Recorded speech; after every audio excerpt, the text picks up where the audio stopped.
Just ക്രിയേഷൻസിൻ്റെ ഒരു പുതിയ വീഡിയോയിലേക്ക് എല്ലാവർക്കും സ്വാഗതം. ഇന്ന് ഞാൻ കൊണ്ടുവന്നിരിക്കുന്നത് മീഡിയം സൈസിലെ എൻസ്റ്റൈൽ നൈറ്റിയുടെ കളക്ഷനുമായിട്ടാണ് വന്നിരിക്കുന്നത്. പുതിയ കളക്ഷൻസാണ്, നമുക്ക് ഓരോന്നായിട്ട് കാണാം. ആദ്യത്തെ കളർ വന്നിരിക്കുന്നത് നല്ലൊരു മെറൂൺ റെഡാണ് വന്നിരിക്കുന്നത്. അതിനകത്ത് നല്ല സ്ട്രൈപ്സ് ആണ് കൊടുത്തിരിക്കുന്നത്. അതിൻ്റെ റേറ്റ് വന്നിരിക്കുന്നത് 499 ആണ്. 2 പൈപ്പിംഗ് ഉണ്ട്. നല്ലൊരു നൈറ്റിയാണ്, മീഡിയം സൈസ്. അടുത്ത കളർ വന്നിരിക്കുന്ന ഒരു ഗ്രീനാണ് അതിൻ്റെ കളർ വന്നിരിക്കുന്നത്. ഇത് റയോൺ ആണ്. ആദ്യം കാണിച്ചത് റയോൺ തന്നെയാണ് മെറ്റീരിയൽ.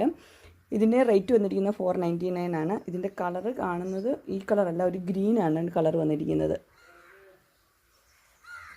അടുത്ത് വന്നിരിക്കുന്ന ഒരു റെഡാണ്. ഇത്രയും കളർ റെഡ് ഇല്ല, അതിന് ഇച്ചിരിയും കൂടെ ലൈറ്റായിട്ടുള്ളൊരു കളറാണ്. ഇതിൻ്റെ റേറ്റ് വന്നിരിക്കുന്നത് 599 ആണ്. ഇതിൻ്റെ ചെസ്റ്റ് പോർഷനിൽ ഇതേപോലെ തന്നെ ഒരു ഡിസൈൻ ഉണ്ട്, 2 പൈപ്പിംഗ് ഉണ്ട്. അതുപോലെ തന്നെ താഴെ ഭാഗത്തും നമ്മുടെ സ്ലീവിലും സെയിം തന്നെ ഡിസൈൻ കൊടുത്തിട്ടുണ്ട്. ഈ ഡിസൈൻ തന്നെ സ്ലീവിലും ഉണ്ട്, താഴെ ഭാഗത്തും ഉണ്ട്. ഇതിൻ്റെ റേറ്റ് വന്നിരിക്കുന്നത് 590.